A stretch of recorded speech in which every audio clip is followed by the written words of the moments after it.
Hey everybody, welcome back to The Stuff of Legend. My name is D'Lo and I've got a video for you guys. Today I want to talk about something really, I'm going to say special, something fun, something that I think matters a great deal.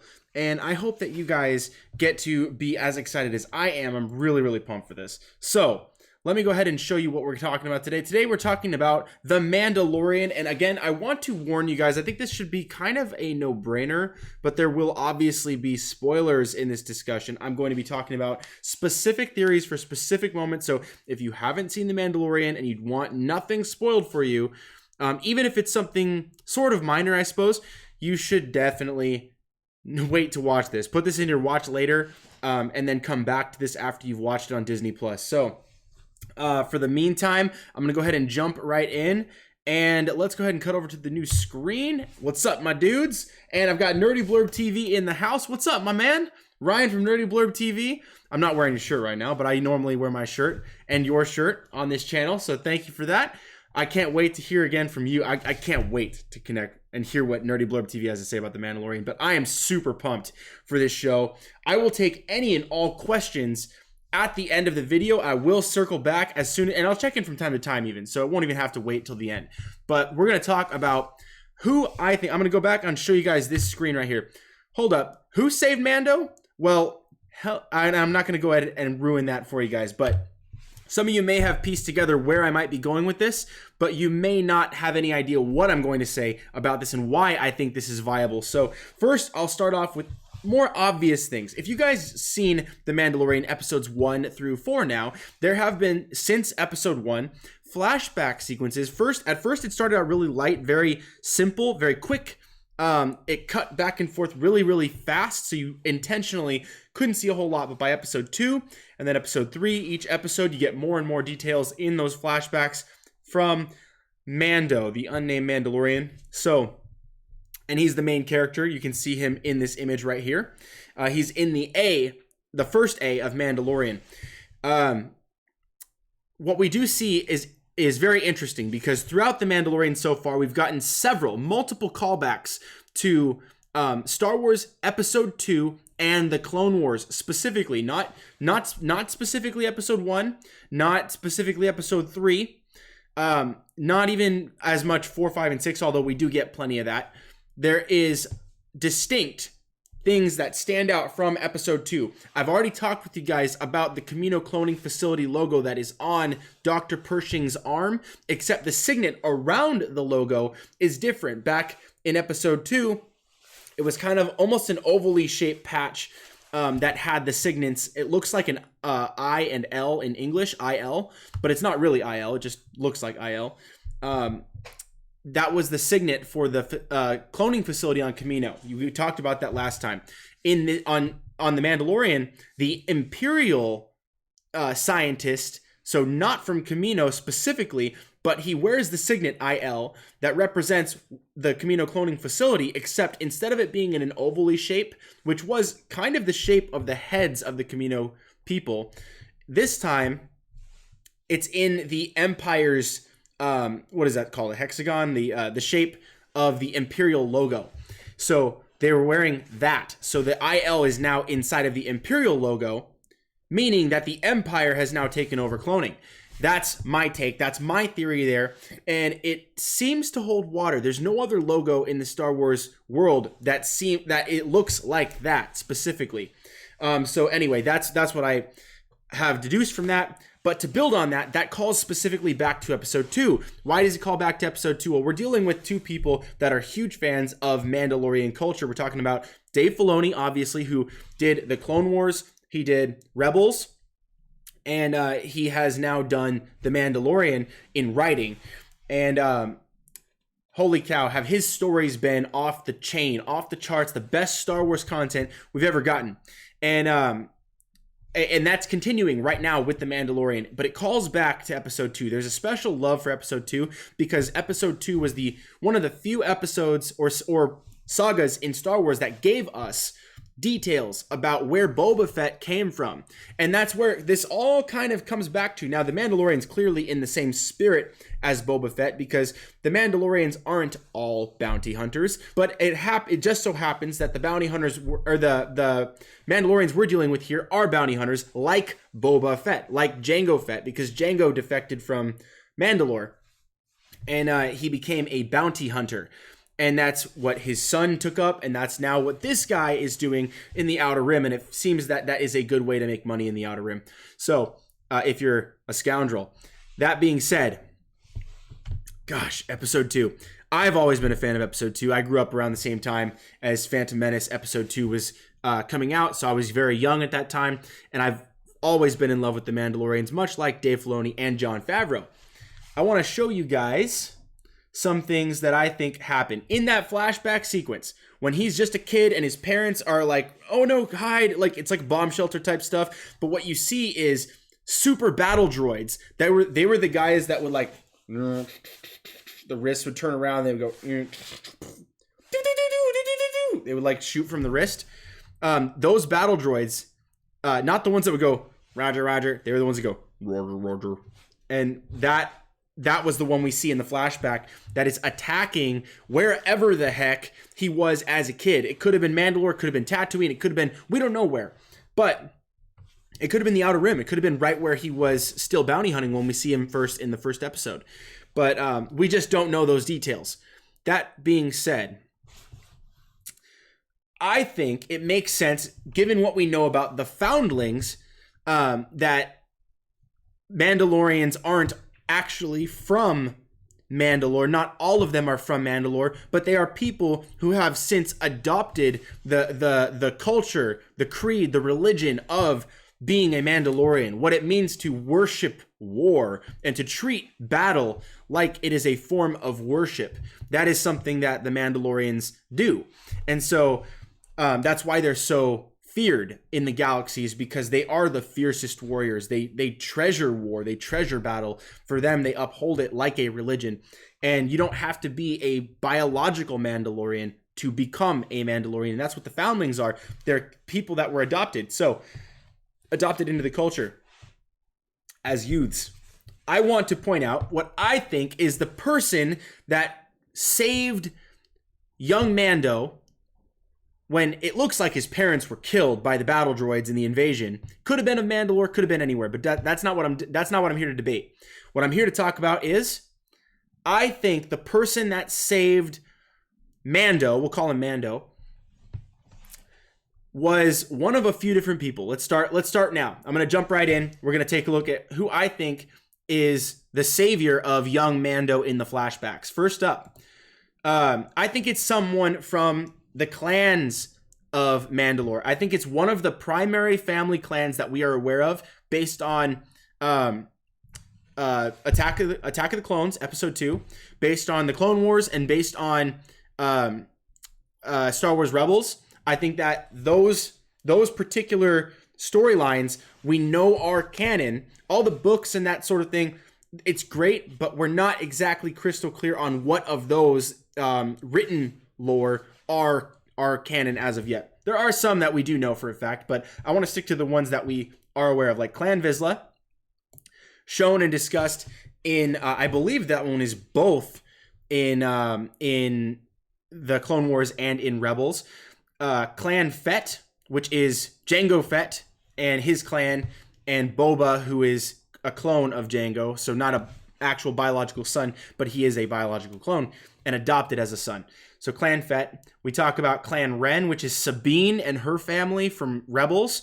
We can talk about Saxon, who was, I believe, the main enemy of that was the rival clan to the Ren clan on Rebels.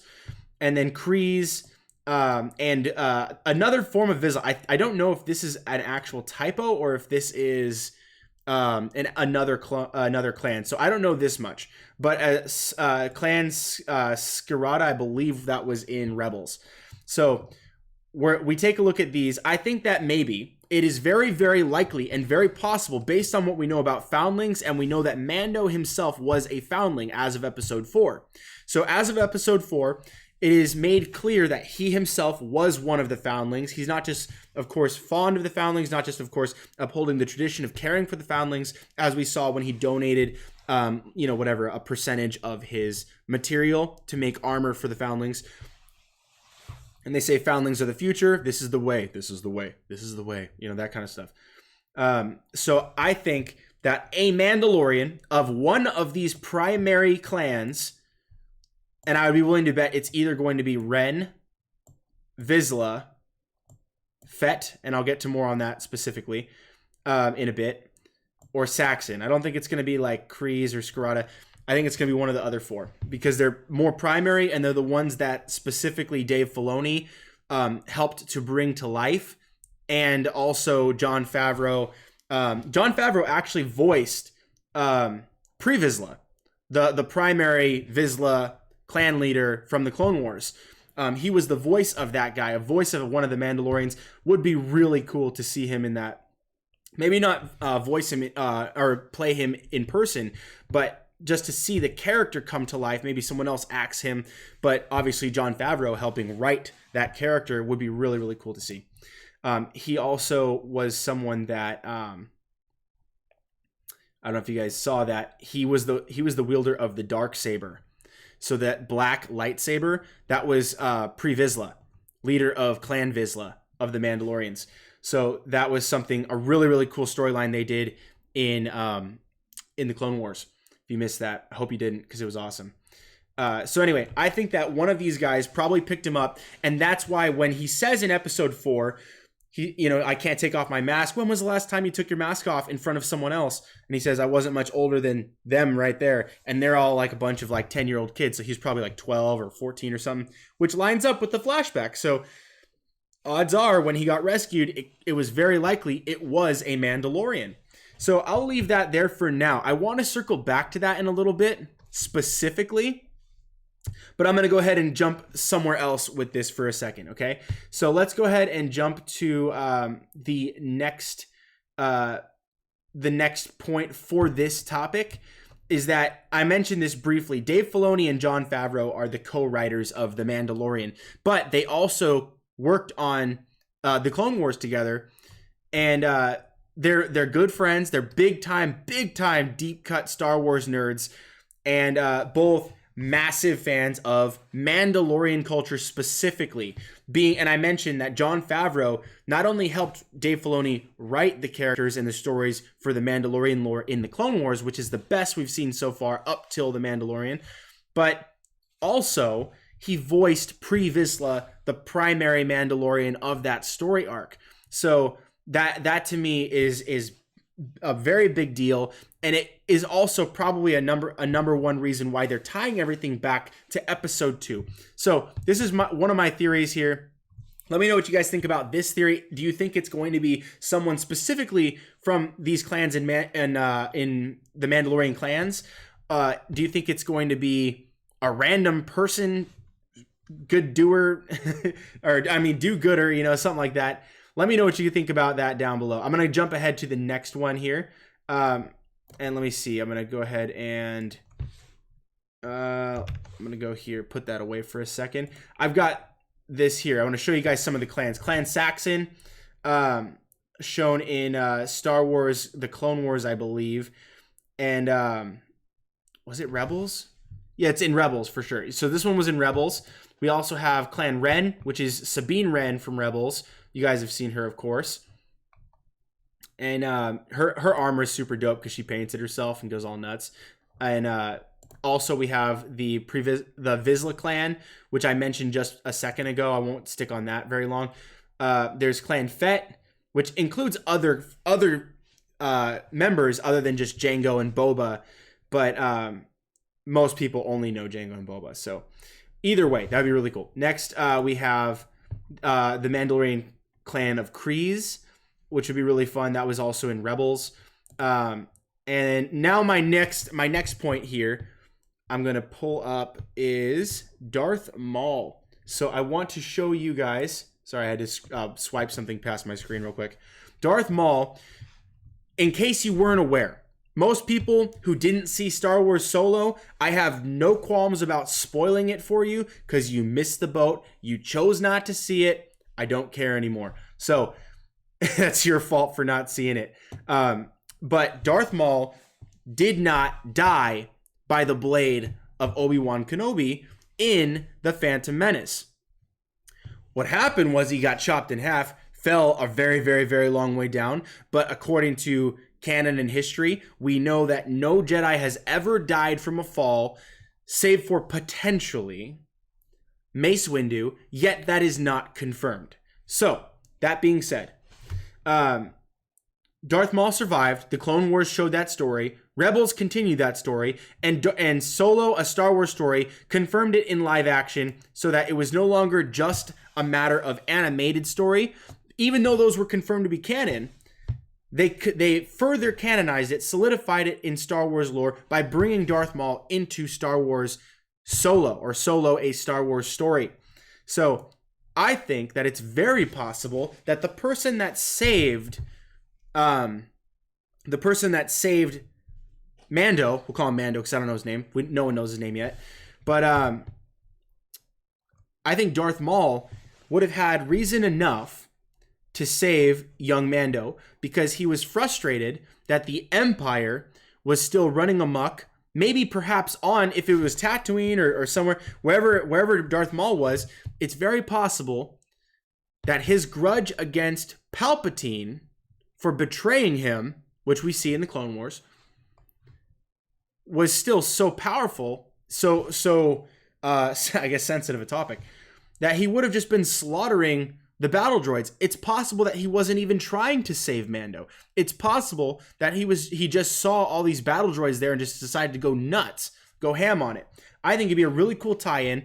It's a character that Dave Filoni and Jon Favreau are both huge fans of course. I mean, I think almost everybody who's a fan of Star Wars loves Darth Maul. He was like the shining token. Him and Obi-Wan were the shining tokens that were in the Phantom Menace. Even if you don't like the Phantom Menace, everybody likes Darth Maul and everybody loves Obi-Wan, of course. So that and Ewan McGregor is Obi-Wan specifically. So I think that Darth Maul, yes, he is alive during the time that Mando would be a kid, because Mandalorian takes place 5 years after Return of the Jedi. And so after the Empire has fallen, 5 years after that, he's an adult. We don't know exactly how old, but he's an adult nonetheless. Which means that for him to be a kid, you got to assume that Mando's at least 18 years old, probably closer to like 30 or 40. Could be more than that, but I'm going to say probably 30 years average. I would say 30. But you go back 15 years or so, and Maul's still alive. So I think it's pretty safe to assume that it is a distinct possibility, not probability, but possibility, that Darth Maul could be the person that is shown to have been the reason why Mando survived as a kid. So that is one thought that I have. I think it would be really fun. I think it would be really cool, and another great way to tease the fans with some more Darth Maul action, especially after Star Wars put a lot of effort into repairing Solo before it was too late. And I don't know how late into the game they added Darth Maul. I think it was something that was supposed to be there from the beginning. I don't think it was rushed. But it was a great way to wrap up the Solo film and allow it to have somewhere else to go ongoing. And I think that it would be really, really cool to see him show up, not for an ongoing role in Mandalorian, but maybe even just as a tease in that flashback sequence to show that he had some involvement with Mando, left an impression on him. Yeah, that to me could have been really crazy. So that's one theory, and I know that one's a little bit of a long shot, but I want to hear your thoughts. Let me know if you think that would be really fun, that'd be really cool, you'd like to see that, or if you think, no, we don't need that. I'm cool to hear that either way. Let me know in the comments. Next, let's talk about Ahsoka Tano. So Ahsoka Tano, we know from the Clone Wars and we know from Rebels that she is in fact around somewhere in the galaxy during that time. During the time that Mando was a child, she survived Order 66. She was out there somewhere in the galaxy. And we know that she connects back with the Rebels in Star Wars Rebels.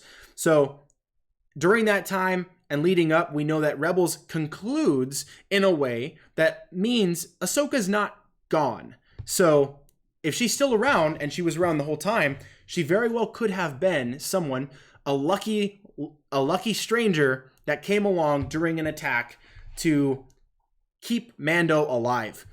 And that could have been really cool. Although I will say, when I first saw Baby Yoda use the Force to stop the giant rhino, my first thought was, it looks like Mando maybe has never seen the Force before.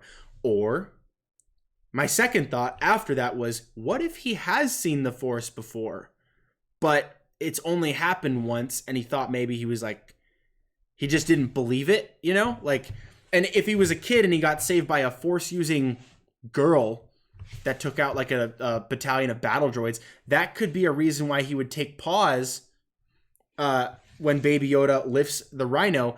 But he also didn't like question it or try to probe at it or try to figure it out. You know what I mean?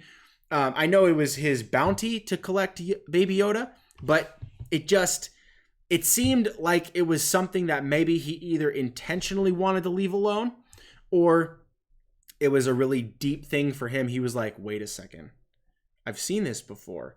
And it would stand to reason that someone maybe with Force power, Force ability, had come across Mando before.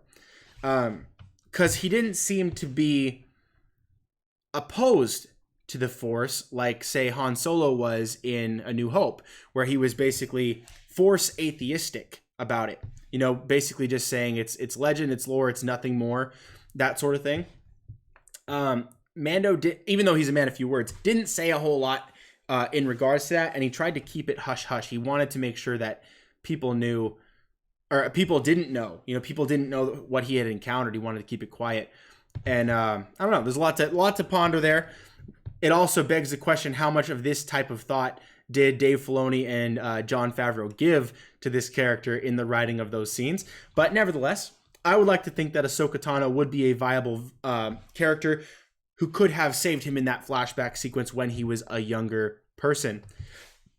So, and she would have been around at that time anyway, regardless of his age. So, now, I want to jump ahead and say this one is a bonus, because I think a lot of people might be thinking this one anyway. Boba Fett. Boba Fett was alive during the time of Mando's youth. All you have to do is go back 5 years from the start of The Mandalorian, and Boba Fett was unequivocally, undeniably alive, because it was episode 6 where Boba Fett fell into the Sarlacc pit. The Sarlacc pit, as all Star Wars fans know, is a 1,000-year death. So I want to go ahead and show you something. So people do ask on Google, it says, did Boba Fett escape the Sarlacc pit? Now, according to legends from the books, it doesn't, it does clarify that he does escape. But Lucasfilm has since basically said that all the legends don't really matter and they're going to write new legend. That being said, Sarlacc pits still have the same canon because it's described in the films as 1,000 years. How long does it take the Sarlacc to digest a body? 1,000 years. That's more than enough time for a presumed humanoid being to live and figure out a way to get out of there. Because theoretically, you'd starve first. He's got days before that'll kick in.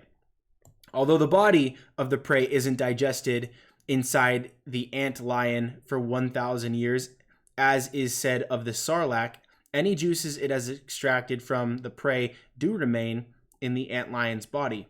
since it has no method of excreting waste products. Very interesting. So what we do know about a Sarlacc pit remains canon, and whether Boba did or did not escape is not officially canon, but we know he didn't die in episode 6. He would have been alive until the end of the film at least. I think someone as resourceful as Boba is still alive, and I think that someone who loves Boba Fett enough to continue to try to make money off of a similar franchise, especially when it's calling back to the origins with the signet to the cloning facility that birthed Boba Fett in the first place, to his father, Jango Fett, the Mandalorian clans, the stories of the Mandalore, all of it, calling back to that entire family tree and storyline from the character of Boba Fett, which everybody loves. I'm going to be willing to bet that this series is not about Boba, but it probably will at some point confirm that Boba is alive. And I think this would be a great way to do it, because in this flashback sequence, you could have Boba Fett be the person that saved young Mando, inducted him as a foundling, and also then, goes on to do his own thing. So after he drops off young Mando, helmet, here you go. Here's the ways of Mando. This is the way. And then we don't have to hear from Boba again. Boba can take off to his own adventures, and we still follow Mando. We don't have to follow Boba, but it would be really cool to see Boba, because it would still not answer the question whether or not he is or is not alive during the time of the Mandalorian, but it would show us Boba Fett in a cool flashback sequence to when he is supposed to be alive canonically. And I think that would be a really cool way to keep the mystery alive of whether or not he is or is not alive. Whether he died in the Sarlacc or not. Did he get out? That kind of thing. I don't know. I think that'd be fun. What do you guys think about that? I want to hear your thoughts. Would you like to make Boba Fett, would you like to see Boba Fett be the person that rescued young Mando and inducted him as a foundling into Mandalorian culture? I think that would be awesome. I think that would be super appropriate. And I would love, I don't know, that'd be the ultimate thing for me. I love that so much. But there is another thing. So I wanted to point something out to everybody. So, as you guys probably already know, we know that the writing credits go to Jon Favreau, George Lucas, Rick Famuyiwa, Dave Filoni, Christopher L. Yost. A lot of the writing credits are people that we know, love, and trust. John, George, Rick, Dave, Christopher. Rick and Christopher, I'm not a huge, I don't know a lot about, but these three guys I definitely do, and I know you do too. So really, really excited. I don't want to give away too much for you guys in there, but look at this name. This name is important here. Series directed by 2 episodes by Deborah Chow. Rick Famuyiwa, who also wrote, is doing 2 episodes. Dave Filoni is doing 2 episodes, which is huge. He did the first episode, but we haven't seen the second one he's done. Bryce Dallas Howard did one. I believe she did episode 4, if I'm not mistaken. I could be wrong about that. Don't quote me. Taika Waititi also directs 1 episode, which I think we're still waiting for. But this is huge. This name right here, Deborah Chow. If you guys don't know who Deborah Chow is, I'm going to go ahead and show you guys some of the stuff she's done, okay? Deborah Chow, she's known for doing The Mandalorian Now, Better Call Saul, American Gods, Mr. Robot. She does a lot of hit shows, really, really cool cool shows stuff, and she's very well known as a TV director. Very, very talented. But one more thing that I wanted to show you guys. Let me see if I can go to her full bio. If it'll load. Let me see if I can get this thing up here. Okay, check this out. So you guys have already seen The Mandalorian. She does chapter 7, which is not out yet, and chapter 3 called The Sin, which gives us a much deeper look at the super battle droids that were attacking young Mando in the flashbacks. But get this. She also is the director for the untitled Star Wars Obi-Wan Kenobi series. And she's the only confirmed director so far, which is very fascinating because most TV shows have a lot of different directors so that for production's sake and time, a director can be working on one episode, and then once they're done shooting their scenes, the actors go with the next director and they're going on to the next shot. This director can be working on the script and the effects and the CG and working on all the kinks and the bugs and the audio and everything that they need to do to get this episode finished, while another director is simultaneously shooting scenes for the next one and getting that one ready. And then this guy's getting ready to wrap this one. This guy's getting finished with his scenes. The actors move on to the next one.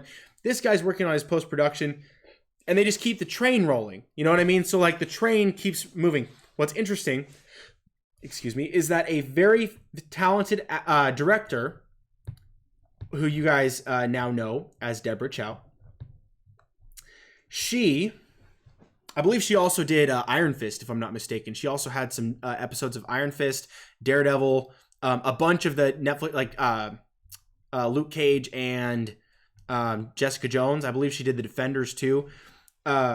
She's very, very popular and talented, especially in the Marvel Disney realm.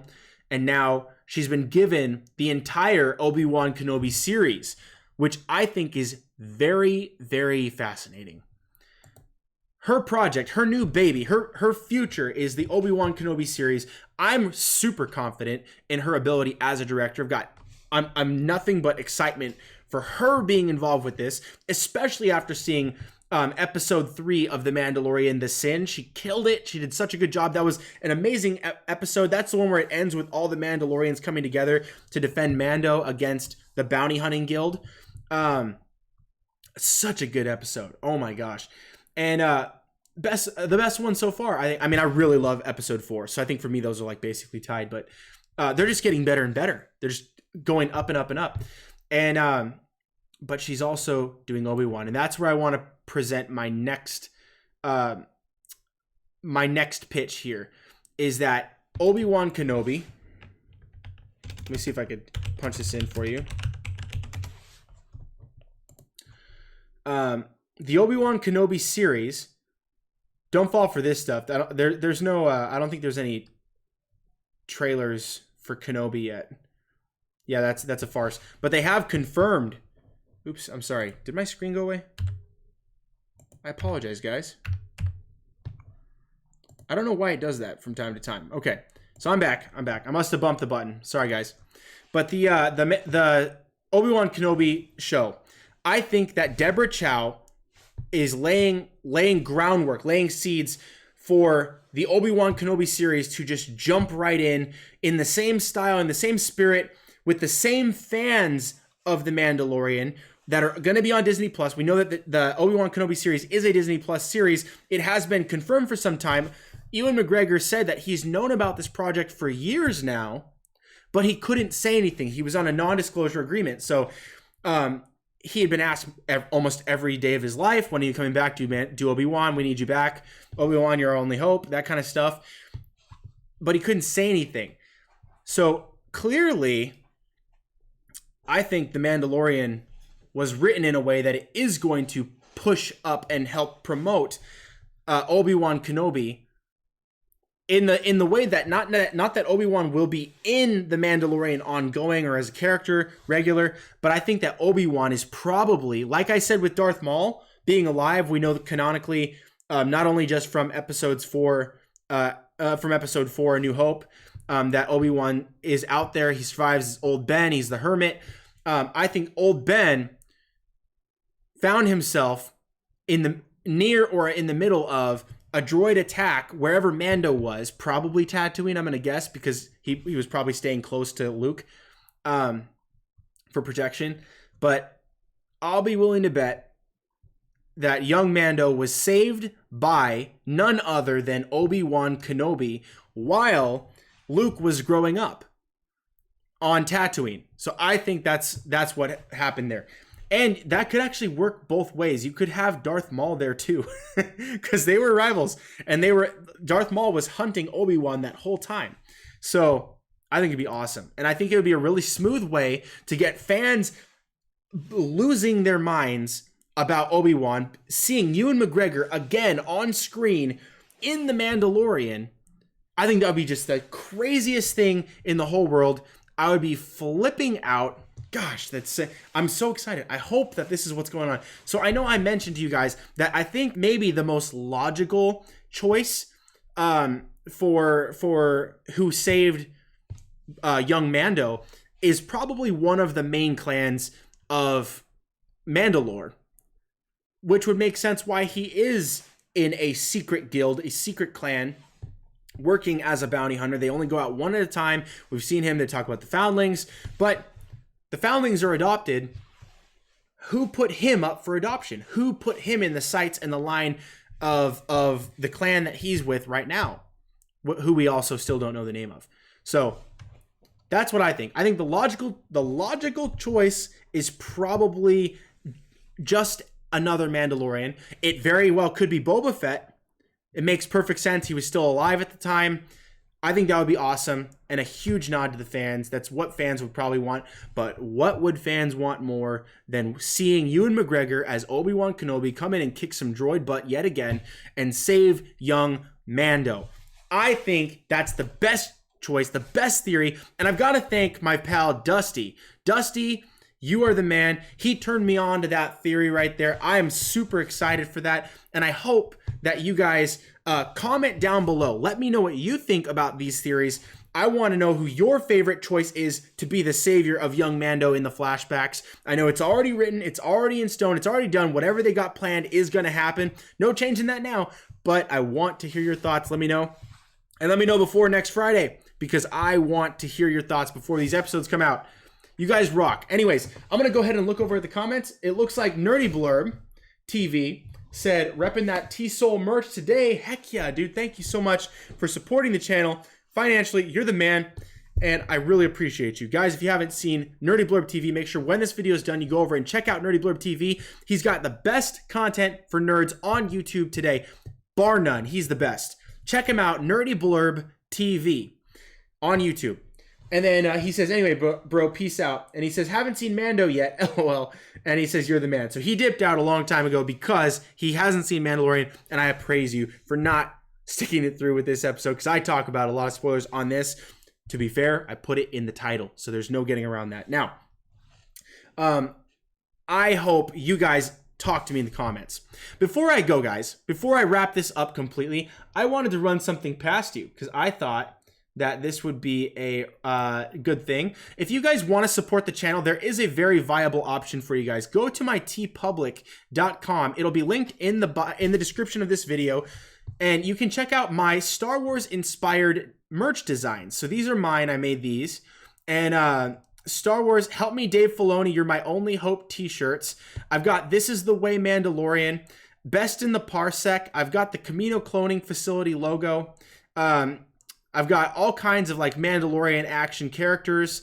Queel, Grief Karga, IG-11, Cara Dune, more This Is the Way, and some other ones as well, like Sabine Wren. Lots of cool stuff. So if you want some of this Mando action, or if you want the Help Me Dave Filoni, You're My Only Hope, all of these things are on sale for Black Friday weekend and for Cyber Monday week. I'm pretty sure this will last. It looks like this thing's going quickly. But you'll see these sales, the 35% off happens quite frequently. And you can see shipping deadlines here. So if you click here, if you buy today, if you buy in the next couple days, you can get it December 12th, December 15th, 16th, 18th. You will get yours before Christmas if you hurry.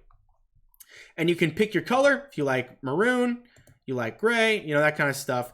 I prefer for this design specifically, the black. I really like that. And you can switch classic t-shirt to maybe a tri-blend t-shirt if you want extra soft, or like a v-neck if you're into that. You can get that premium t-shirt. I like the premium. That extra soft fabric is really comfortable. Really loving that. And you can get that again in a number of colors. It's great. Deep blue is awesome too. Watch it load right here. Boom. So we've got hoodies, stickers, kids t-shirts, mugs, wall art, notebooks, pillows, totes, tapestries, pins, tank tops, crewneck sweaters, baseball tees, long sleeve t-shirts, phone cases, laptop cases, onesies, all kinds of stuff. I really like the mugs. These are fun. $11 while they're on sale. And you'll see this from time to time. I know the weekend sale for Black Friday is about to end, but Cyber Monday, I've seen on my email, is getting an extended sale, so it's going to loop over. You'll see that. but it's really cool. You can also get the travel mug if you want that, if you like driving a lot. If you drive for work a lot, that's what I do. I get these mugs right here. So if you want to support me financially, that's the way to do it. And again, if you guys don't have the funding, you like, hey man, I kind of like your channel, that's cool and all, but I don't want any merch today. That's fine. You know what else you can do? You go to youtube.com and you type in the stuff of legend. There I am. That's me. You click here and I'll show you how to support me for free. This is how you can support me for free. You can see I'm live now because I'm live now. But you just click on the video or whatever and you click subscribe. So this is my channel, so I can't subscribe to me, but you'll subscribe to me and that'll help me out a lot. I really appreciate it. I want to try to get to 500 by the end of January if I can. I know that's a lofty goal, but hey, I know you guys can do it. So appreciate it. You guys are the best. Like, share, subscribe, comment, all that good stuff. And I will see you guys next time right here on The Stuff of Legend.